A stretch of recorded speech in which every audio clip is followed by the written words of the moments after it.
আসসালামু আলাইকুম।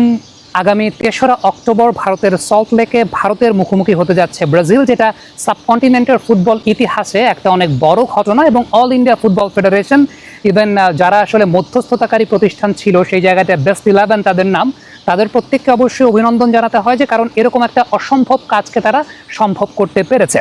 তবে ভারতীয় বিভিন্ন সংবাদ মাধ্যমের খবর যে এরই মধ্যে ব্যক্তিগত জায়গা থেকে বাংলাদেশের তরফ থেকেও এরকম একটা অ্যাপ্রোচ করা হয়েছিল। শুধুমাত্র বাংলাদেশ না, বাংলাদেশ, সিঙ্গাপুর এবং কাতার, তিনটা দেশের তরফ থেকেও কিন্তু ব্রাজিলের কাছে এরকমভাবে কনভিন্স করার জন্য প্রস্তাবনা দেওয়া হয়েছিল এবং বেশ লুক্রেটিভ ডিলও তাদেরকে অফার দেওয়া হয়েছিল। বাট আলটিমেটলি ব্রাজিল সেই জায়গাটা শুধুমাত্র ইন্ডিয়ার সঙ্গেই ম্যাচটা খেলছে। এর পেছনে কারণ হিসেবে যেমনটা ইন্ডিয়ান বিভিন্ন সংবাদ মাধ্যমে দেখা যাচ্ছে তা হচ্ছে যে এটা তো ব্রাজিলের আসলে ওশেনিয়া এবং এশিয়া সফর ছিল, যেখানে দুইটা ম্যাচ তারা অস্ট্রেলিয়ার সঙ্গে খেলবে 25 এবং 29 তারিখ।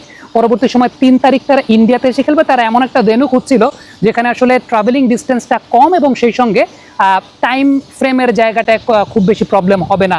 এবং একটা ম্যাচই তারা খেলবে এই কারণে, কারণ প্লেয়ারদের রিকভারি একদম ব্যাক টু ব্যাক 3টার বেশি ম্যাচ যদি তারা খেলে ফেলে, সেক্ষেত্রে প্লেয়ারদের রিকভারি থেকে শুরু করে ইনজুরিতে পড়ার একটা চান্সের ব্যাপার থাকে। সো সব কিছু মিলিয়ে এশিয়াতে তারা একটা ম্যাচ খেলার ব্যাপারে আগ্রহ প্রকাশ করেছে এবং তাদের কাছে ইন্ডিয়ার ডিলটা অনেক বেশি মাত্রায় পছন্দ হয়েছে।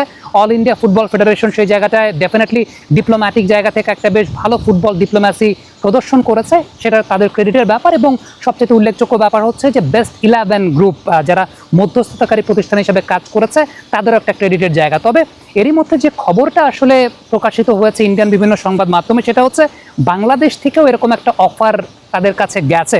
তবে সেটা বাংলাদেশ ফুটবল ফেডারেশন থেকে আনুষ্ঠানিক কোনো অফার তাদের কাছে যায় নাই। কেউ একজন হয়তোবা ব্যক্তিগত উদ্যোগে, ব্যক্তিগত জায়গা থেকে, ব্যক্তিগত কোনো এজেন্সি হয়তোবা এরকম একটা অফার দিয়েছিল। এবং যেমনটা আসলে অ্যাকর্ডিং টু ডিফারেন্ট সোর্সেস বা ইন্ডিয়ান সংবাদ মাধ্যমের বিভিন্ন সোর্স মারফত যে বিষয়টা জানা যায়, সেটা হচ্ছে ইন্ডিয়া সেই জায়গাটা ব্রাজিলকে লুক্রেটিভ কিছু ডিলও নাকি দেওয়া হয়েছিল। যেমনটা আমরা ইন্ডিয়ার ব্যাপারটাতে জানি যে 60 থেকে 70 কোটি রুপির মতো খরচ হচ্ছে প্লেয়ারদের ম্যাচ ফি, ট্রাভেলিং অ্যালাওয়েন্স এবং থাকা খাওয়া সব কিছু মিলিয়ে ইন্ডিয়ার মাটিতে এসে তারা একটা ম্যাচ খেলবে সেই জায়গাটাতে। অন্যদিকে ডেফিনেটলি বাংলাদেশের মাটিতে যদি তারা খেলতো এরকমই 60 থেকে 70 কোটি রুপি কিংবা 100 কোটি রুপির মানে 100 কোটি টাকার কাছাকাছি একটা অ্যামাউন্ট হয়তোবা সেক্ষেত্রে খরচ হতো। কেউ একজন হয়তোবা ব্যক্তিগত জায়গা থেকে সে রিস্কটা নেওয়ার চেষ্টা করেছিলেন, আমরা এখনও জানি না, কারণ ইন্ডিয়ান সংবাদ মাধ্যমগুলোতে আসলে এরকম বা কোনো স্পেসিফিক কোনো এজেন্সি বা স্পেসিফিক কোনো অর্গানাইজেশনের নামটা প্রকাশিত হয় নাই। তবে এমনটা আছে যে বাংলাদেশ, কাতার এবং সিঙ্গাপুর, এই 3 দেশ থেকেও এরকম অফার ব্রাজিলিয়ান ফুটবল ফেডারেশনের কাছে দেওয়া হয়েছিল। এখন কোন প্রতিষ্ঠান দিয়েছে, সেটা কি আসলে কলকাতা কেন্দ্রিক কোনো প্রতিষ্ঠান কিনা যারা বাংলাদেশে এরকম ম্যাচ করলে, কারণ বাংলাদেশে ব্রাজিলের একটা অনেক বড় ফ্যান বেজ রয়েছে, বাংলাদেশের মার্কেটটা অনেক বড়।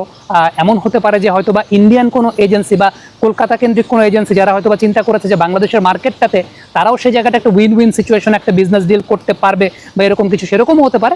So still we are not sure যে আসলে কারা সেই অফারটা দিয়েছে। এটুকু তো শিওর যে বাংলাদেশ ফুটবল ফেডারেশন আসলে এই ব্যাপারটাতে ডিরেক্ট কোনো অফার ব্রাজিল ফুটবল ফেডারেশনকে দেয় নাই। বাট ব্যক্তিগত জায়গা থেকে কোনো এজেন্সি হয়তো বা দিলেও দিতে পারে। বাট ইন্ডিয়ান সংবাদ মাধ্যমের খবর অনুযায়ী যে বাংলাদেশ থেকেও একটা অফার গেছে। বাট যেহেতু একই সপ্তাহের মধ্যে 3টা ম্যাচ তারা খেলছে এবং সেই জায়গাটায় অতিরিক্ত ম্যাচ খেললে প্লেয়ারদের ভ্রমণ ক্লান্তি থেকে শুরু করে প্লেয়ারদের রিকভারি এবং ইনজুরি ইস্যুতে অনেক প্রবলেম হতে পারে, কারণে আসলে ব্রাজিল সেই জায়গাটা রাজি হয় নাই। তবে একটা বিষয় বলে নেওয়া ভালো, বিভিন্ন সোর্স মারফত যে বিষয়টা জানা যাচ্ছে সেটা হচ্ছে ব্রাজিলের সিনিয়র টিমটাই আসবে। অনেকে চিন্তা করতে পারেন যে ব্রাজিল তাদের সি কিংবা ডি টিম পাঠাবে কিনা, না, এক্ষেত্রে কিন্তু সিনিয়র মেন্স ন্যাশনাল টিম বলা হচ্ছে।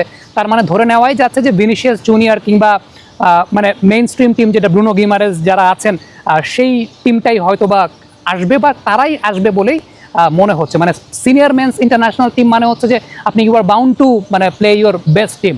যেহেতু অলরেডি অ্যানাউন্সমেন্টটা হয়ে গেছে যে সিনিয়র মেন্স ন্যাশনাল টিম, তার মানে ব্রাজিলের বেস্ট টিমটাই আসছে এবং ডেফিনেটলি ইন্ডিয়ান ফুটবলারদের জন্য এটা একটা মানে অনেক বড় এক্সপিরিয়েন্সের জায়গা।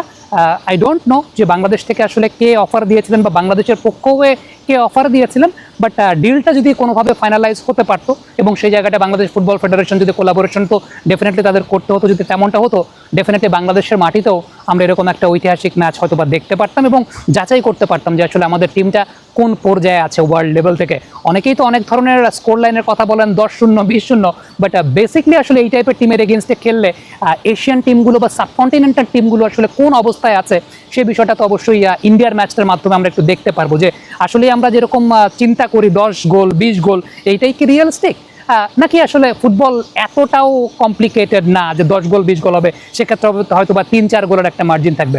হোয়াট এভার ইট ইজ, ইন্ডিয়ার এগেনস্টে ম্যাচটার রেজাল্ট কেমন হতে পারে কমেন্ট বক্সে আপনারা মতামত জানতে চাই। দেখি আপনাদের প্রেডিকশন কেমন আপনারা চিন্তা করেন। ডেফিনেটলি এই ম্যাচ নিয়ে আমরা ভবিষ্যতে আরও কথা বলবো, বাট এই মুহূর্তে যে বিষয়টা নিয়ে আসলে কথা বলতে চাইলাম সেটা হচ্ছে যে বাংলাদেশের তরফ থেকেও এরকম একটা অফার কিন্তু ইন্ডিয়া ব্রাজিল ফুটবল ফেডারেশনের কাছে গিয়েছিল, but still we are confuse যে আসলে কাদের তরফ থেকে গিয়েছিল, সেটা পরবর্তী সময় হয়তো আমরা ফাইন্ড আউট করার চেষ্টা করবো। Thank you so much.